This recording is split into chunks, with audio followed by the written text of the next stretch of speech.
Bonjour, nous retrouvons aujourd'hui Cécile Bontron du collectif Argos, journaliste du collectif Argos, pour parler de la situation en Centrafrique et plus précisément des conséquences économiques, sociales, humaines de la crise liée à la pandémie Covid-19.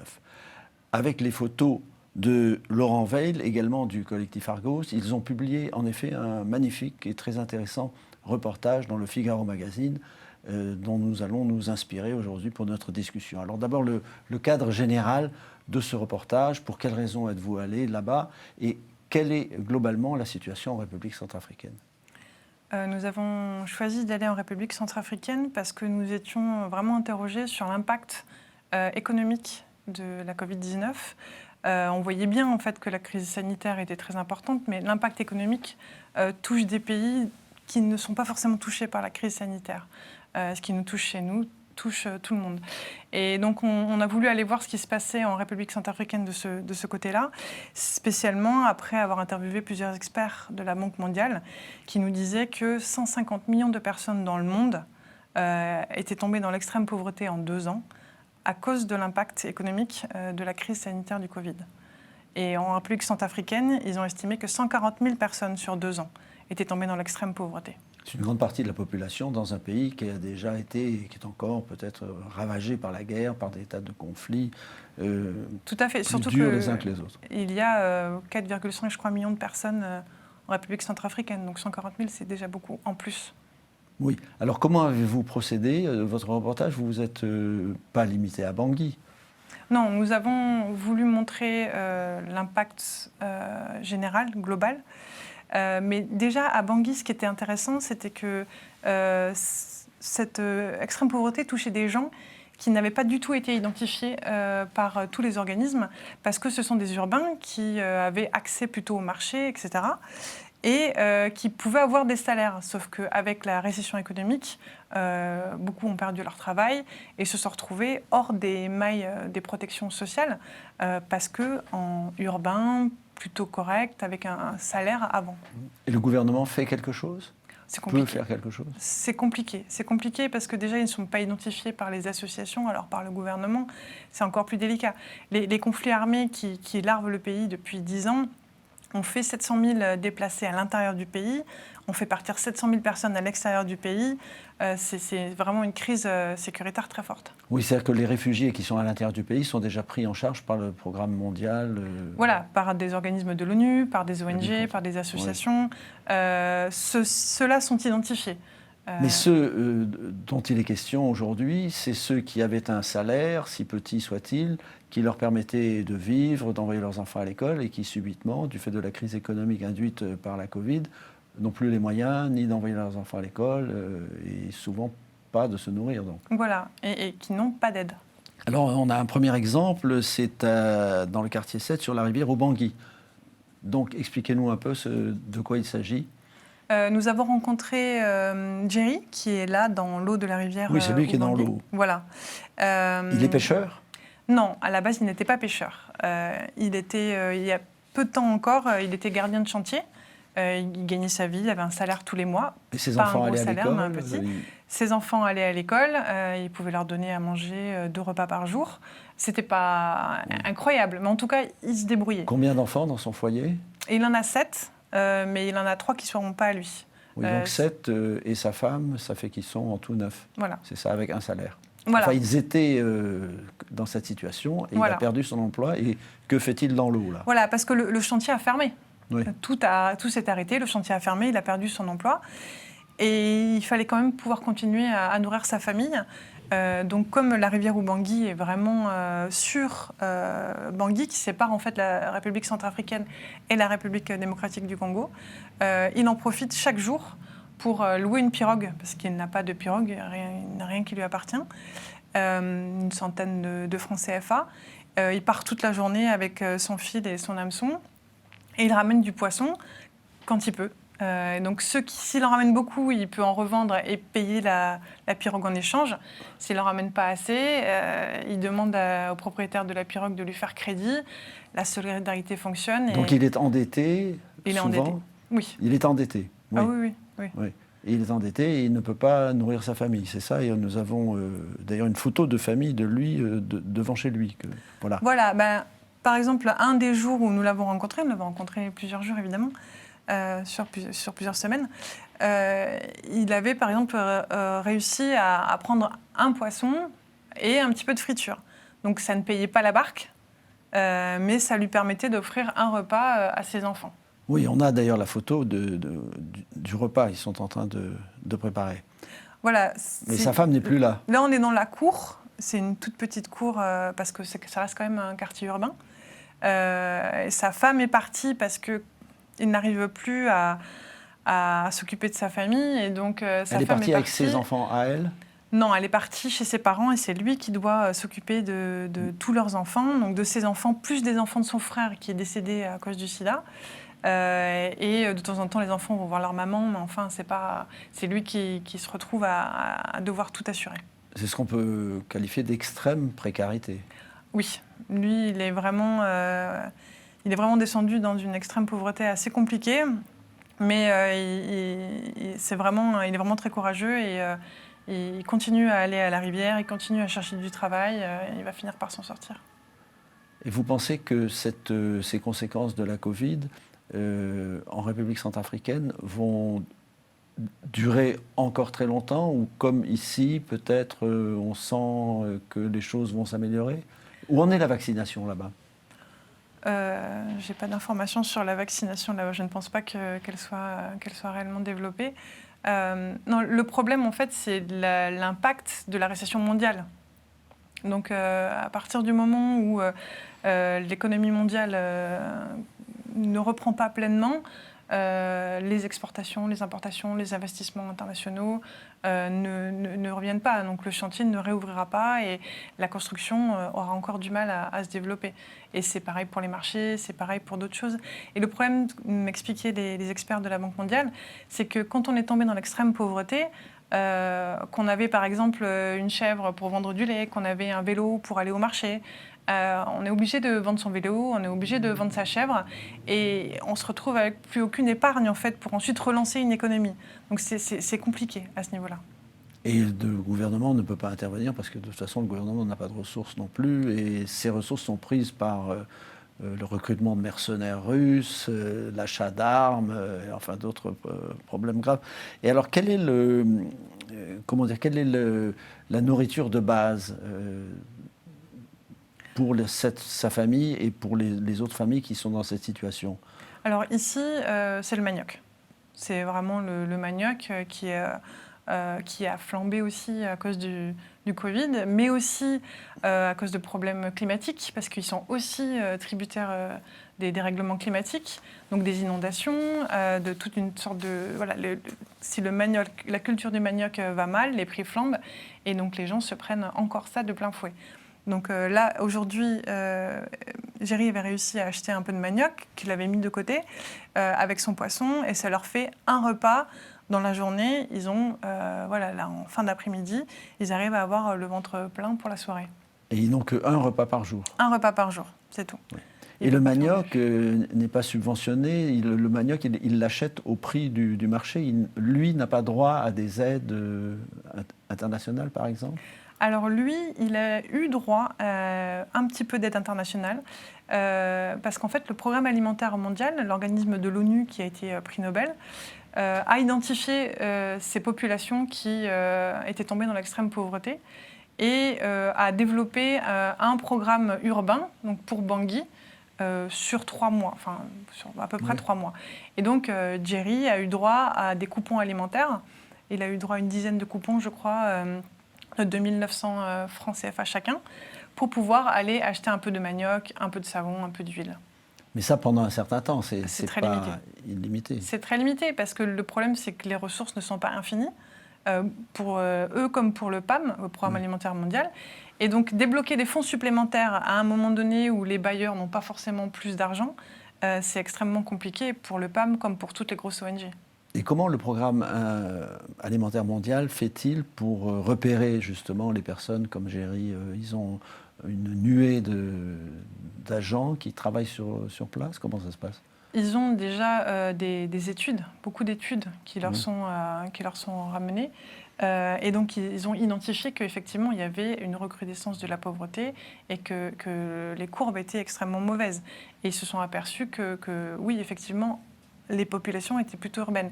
Ils ont des associations avec lesquelles ils travaillent qui leur permettent d'aller dans les quartiers, d'aller voir les chefs de quartier et de pouvoir demander aux chefs de quartier quelles sont les populations qui sont dans le besoin, depuis combien de temps. Et le chef de quartier identifie en fait les populations qui peuvent avoir accès à ces aides. Alors la priorité numéro 1, évidemment, c'est l'alimentation, parce que si on ne s'alimente pas, ça ne risque pas de s'arranger. Mais la priorité numéro 2, c'est l'éducation des enfants, car si les enfants sont déscolarisés, leur avenir est compromis. Et là, nous avons aussi une photo que vous avez prise, c'est la photo des enfants qui travaillent. Mais vous m'avez dit qu'ils n'allaient pas à l'école. Alors, ces enfants-là, oui, ça, ce sont les enfants de Jerry. Oui. Parce que Jerry, c'est un des rares de sa famille, je pense même de tous les quartiers, à avoir réussi à faire des études après le bac. Il a réussi à aller en fac de droit. Donc, il a fait une année, mais après, il a dû s'arrêter. Et pour lui, c'est extrêmement important. On lui a donné cette chance-là. Donc, lui veut absolument la donner à ses enfants. Il fera tout ce qu'il peut pour les maintenir à l'école. Donc tous ces enfants vont à l'école, ils ont tous un cartable. Au fond de la maison, il y a un mur qui est rempli de 5 cartables. Il y en a 2 pour l'instant qui sont trop petits pour aller à l'école. Mais c'est vraiment l'hôtel de l'éducation dans sa maison. Donc c'est lui, il s'accroche vraiment à ça et ses enfants ont vraiment beaucoup de chance. Et ils vont en ce moment à l'école ? Ils vont en ce moment à l'école. Tous ces enfants, pour l'instant, vont en ce moment à l'école. Maintenant, il ne sait pas réellement s'il pourra leur donner à manger tous les jours. Mais pour l'instant... Ils payent pour qu'ils aillent à l'école ? Un petit peu. Ils payent un petit peu. C'est quelques centaines, quelques milliers de francs CFA. Mais ça reste extrêmement compliqué quand on n'a plus rien. Oui. On a aussi une photo du quartier où ils vivent. C'est un quartier qui a été très touché donc, par la Covid. Là, c'est une autre photo, c'est celle des camions qui sont bloqués en raison de la fermeture des frontières, c'est ça ? Oui, ça a été une des problématiques qui a fait que l'impact de la Covid a été très fort. C'est parce qu'en fait, la République de Centrafrique est alimentée quasiment uniquement par la route avec la frontière du Cameroun. Donc les marchandises vont à Douala et ensuite arrivent par la route à Bangui en traversant la frontière. Et le problème, c'est qu'avec le confinement, avec le développement de la pandémie, la frontière a dû être fermée pour pouvoir maîtriser la pandémie. C'est à Bouar, le parking, là, en question. Oui, c'est à Bouar, donc pas très loin de la frontière, là où les camions doivent attendre en fait, pour pouvoir passer la frontière. Et ils partent en convoi, escortés par la MINUSCA, pourquoi ça ? Oui. À cause de l'insécurité ? Oui, à cause de l'insécurité. Ouais. Donc en plus de la Covid, des conséquences économiques, de la fermeture, il y a l'insécurité. En fait, le problème, c'est que dans tous les pays qui sont frappés par l'impact indirect de la Covid, c'est parce qu'en fait, avant, ils étaient déjà fragiles. Donc c'est déjà une fragilité qui se retrouve encore renforcée à cause de cette énième vague. C'est comme un séisme qui arrive en plus après un ouragan, après un raz-de-marée. Oui. Et les camionneurs en question, non seulement ils sont menacés par l'insécurité, mais ils sont menacés aussi par la Covid et touchés par la Covid. Et c'est pour ça qu'on avait fermé la frontière. C'est-à-dire qu'ils s'étaient aperçus que la Covid arrivait par cette route. Oui, la maladie arrive en général par... Désolé de dire pour la profession des camionneurs, mais en Afrique, le sida aussi est arrivé par les camionneurs. En tout cas, là, c'était très bien tracé. Et donc, ils ont fermé la frontière pour éviter une propagation non maîtrisée. Et ensuite, ils ont essayé de mettre en place des tests. Mais au début, comme chez nous, les tests étaient extrêmement longs. Donc, les camionneurs, comme lui, par exemple, oui, on l'avait rencontré, il nous avait dit qu'il avait été resté 2 semaines ou 3 semaines coincé à la frontière. Donc, vous imaginez toutes les marchandises qui sont coincées, qui n'arrivent pas au marché, les gens qui ne peuvent plus vendre, donc ils ne peuvent plus acheter d'autres biens. C'est un cycle qui ne s'arrête pas et qui fait que la récession est encore plus forte. Les prix des matières explosent, ça devient impossible. Enfin, c'est vraiment un des facteurs aggravants de la crise. Et donc, le gouvernement a installé des centres de dépistage directement aux postes frontières. Là, par exemple, celui de Garoua-Boulet, c'est ça ? Voilà, ils ont réussi en fait à s'entendre avec les autorités camerounaises pour mettre en place des protocoles qui permettent d'aller assez vite, et même très vite en fait maintenant à la frontière, les camionneurs peuvent passer, se faire tester, repartir, comme les piétons, les passagers. Et il n'y a plus les queues qu'il pouvait y avoir avant. Et c'est vraiment, aujourd'hui, ça s'est fortement fluidifié. Oui, et c'est surtout des produits alimentaires qui passent là, ou c'est un peu de tout? Quasiment tout. En fait, plus de 80% de toutes les marchandises qui arrivent en Centrafrique passent par cette frontière. Oui. Et on a aussi une autre photo donc, de ce centre de test. Et la photo suivante que vous nous proposez, c'est la photo du camp de réfugiés. Alors, il y a combien de camps de réfugiés en Centrafrique? Et celui que vous avez choisi, vous l'avez choisi pour quelle raison? Celui-ci, là, qu'on voit là. Nous sommes allés dans la ville de Bambari, qui accueille énormément de réfugiés. Alors, j'ai plus le chiffre en tête, mais c'est vraiment un nombre important par rapport aux habitants, parce que les conflits avec les groupes armés ont déplacé toutes les populations du Nord, beaucoup de Peuls, par exemple, des populations dans l'Est. Enfin, ça a été très, très fort. Et à Bambari, il y a beaucoup de camps de réfugiés. Et là, on s'est retrouvés dans le camp qui s'appelle Élevage, pour comprendre un petit peu, est-ce qu'eux, ils avaient été aussi impactés finalement par le Covid, ou est-ce que comme ils étaient aidés quand même par le Programme alimentaire mondial, par des ONG, est-ce que finalement ils n'avaient pas été forcément touchés? Et on s'est aperçu que dans ces camps où les gens, les Peuls par exemple, elles sont des bergers, donc là il n'y a plus de troupeaux, il n'y a plus rien. Ils reçoivent un petit peu d'alimentation, donc le Programme alimentaire mondial là aussi leur amène, à certains endroits ils amènent de la nourriture, à d'autres ils donnent des coupons, comme à Bangui. Le problème, c'est que ces coupons, ils restent de la même valeur et que, comme on l'a vu avec la fermeture de la frontière, les denrées ont flambé. Il y avait la fermeture de la frontière, il y avait aussi des problèmes agricoles dans certains endroits. Donc, les denrées ont flambé. Et avec le même coupon, vous pouviez avoir un savon grand comme une balle de tennis. Ensuite, il était la moitié comme une balle de ping-pong. Donc, eux aussi ont été impactés finalement. Et les réfugiés qui sont dans ces camps, très nombreux et soutenus donc par les organisations internationales, les perspectives pour eux de sortir de cette condition ne sont pas présentes en ce moment. Il n'y a pas de... C'est compliqué, c'est vraiment très compliqué. Il y en a certains qui ont réussi à repartir chez eux, mais tant qu'il n'y aura pas le calme, tant que tout ne sera pas apaisé, c'est extrêmement compliqué pour tout le monde. La Covid a aussi beaucoup frappé ou sévi dans les camps? Ou est-ce que... Parce que là, en fait, souvent aussi, on se dit quand en Afrique, il y a moins de cas, parce que, de toute façon, il n'y a pas de moyen de tester. Donc, on ne sait pas exactement quelle est l'étendue de l'épidémie. Non, et là, on ne saura pas. On ne saura pas, parce que les tests ont été arrêtés assez rapidement. Il n'y avait plus de tests. Oui. Donc, on ne peut pas savoir. Après, nous, sur place, quand on a rencontré les gens, on n'a vraiment pas eu l'impression d'entendre une hécatombe de problèmes respiratoires ou de choses comme ça. On n'a pas eu cette impression-là du tout, vraiment. Donc, il y a aussi des photos de l'alimentation, de la fourniture de l'alimentation dans le camp que vous avez réalisé. Et il y a aussi un cas que vous avez montré dans votre reportage dans le Figaro Magazine, d'enfants qui sont dénutris. C'est ça?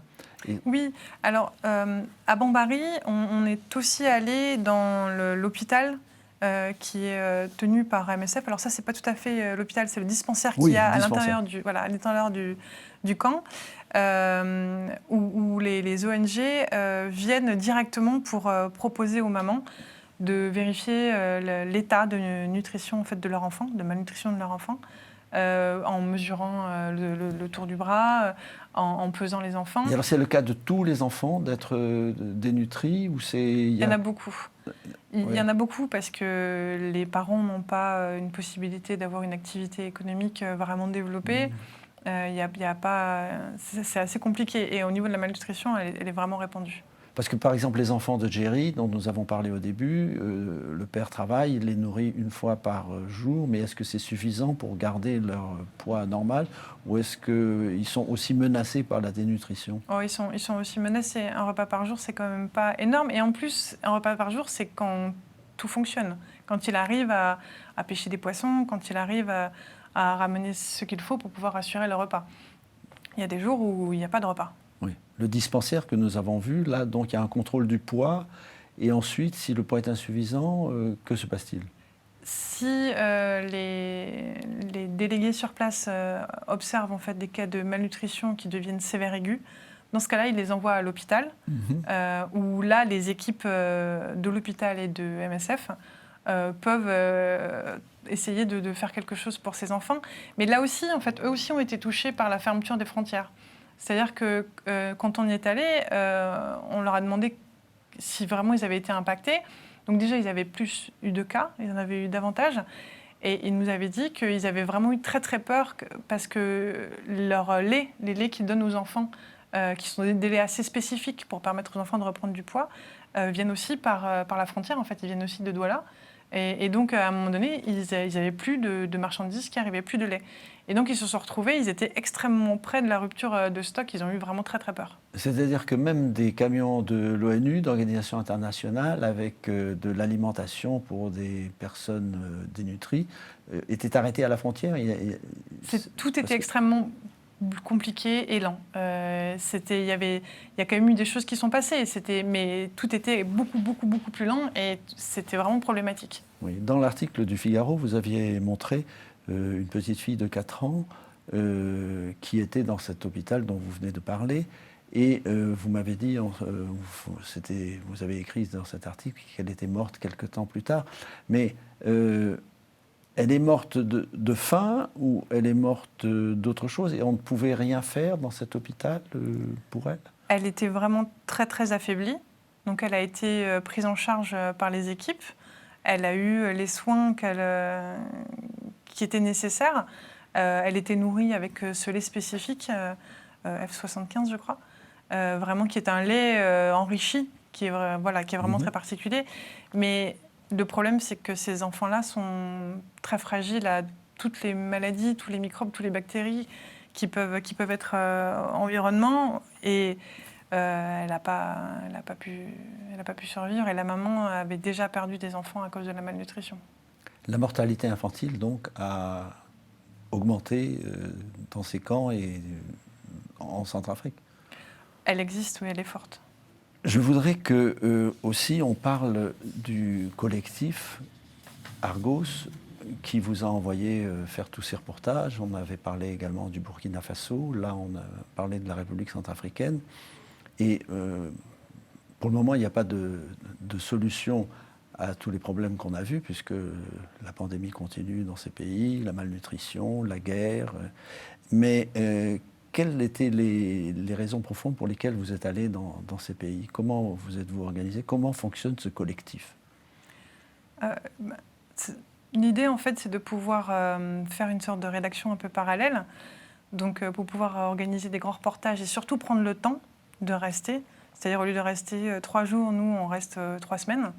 On essaye de monter des reportages ensemble où on propose en fait à des rédactions où on part de nous-mêmes pour pouvoir avoir une liberté et prendre le temps de rencontrer les gens, de passer du temps avec Jerry. On n'est pas resté une journée avec Jerry. On est revenu. On a dû passer une bonne semaine avec lui. On a rencontré ses voisins. On a rencontré Hélène qui, elle, vendait tous les jours au marché ces petites pâtes de manioc dans des feuilles. Et son mari, lui, il s'était suicidé parce qu'il avait perdu son travail aussi. Donc elle s'est retrouvée dans la même situation que Jerry. Enfin, on a rencontré beaucoup de ses voisins et ça permet d'avoir vraiment une meilleure idée en fait, de ce qui se passe sur place, d'avoir des histoires plus profondes, parce que Jerry nous a raconté, il nous a vraiment raconté sa vie, il nous a raconté ses études, il nous a raconté son ancien travail, on l'a suivi. Si on reste 3 jours, on peut pas faire ça. Donc nous, on essaye vraiment de prendre le temps et d'organiser des choses de manière beaucoup plus profonde et de partir non seulement à Bangui, mais aussi à Bambari ou à Boire. Quand on était sur place, quand on était à Bangui, par exemple, il y avait une équipe de télé japonaise qui est venue. Eux, ils sont restés 4 jours à Bangui. Voilà, donc ils ont fait vite. Ils ont pris quelques images et hop, ils sont repartis. Et ils avaient leur sujet et nous, on ne travaille pas comme ça. Est-ce que vous êtes aidé pour ces reportages? Vous avez des associations, des fonds qui vous aident? Alors pour celui-là, non. parce que celui-là ne fait pas partie d'un grand projet commun. Mais quand on fait nos grands projets communs, par exemple celui qui est en ce moment sur les quais de Seine, sur l'accaparement des océans, on fait appel à des fondations. Qu'est-ce que vous appelez l'accaparement des océans? Enfin, je vois très bien ce que c'est, mais je préférais que vous le disiez vous-même. On est parti sur le constat de dire que les océans ne sont plus ou ne sont pas un bien commun. C'est-à-dire qu'on n'a plus accès à la ressource quand les côtes sont bétonnées. Il y a de la surpêche qui fait qu'on ne peut plus vivre de l'océan. Ou alors c'est complètement pollué, ou alors il y a de l'exploitation minière. Et donc on a voulu montrer tous ces constats et montrer aussi que des solutions sont possibles. C'est-à-dire qu'on peut gérer différemment. Et par exemple, on peut créer des aires marines éducatives, ce qui est fait aujourd'hui en France aux Marquises, pour que les enfants s'emparent un petit peu de ces bouts d'océan et soient extrêmement convaincants pour protéger et faire respecter l'océan comme bien commun. Je vous remercie d'être venu participer à cette émission. Donc l'exposition en ce moment à Paris. En ce moment à Paris, devant Châtelet, sur les quais de Seine. Merci beaucoup d'être venu ici nous Merci. parler de tous ces problèmes très difficiles. Merci.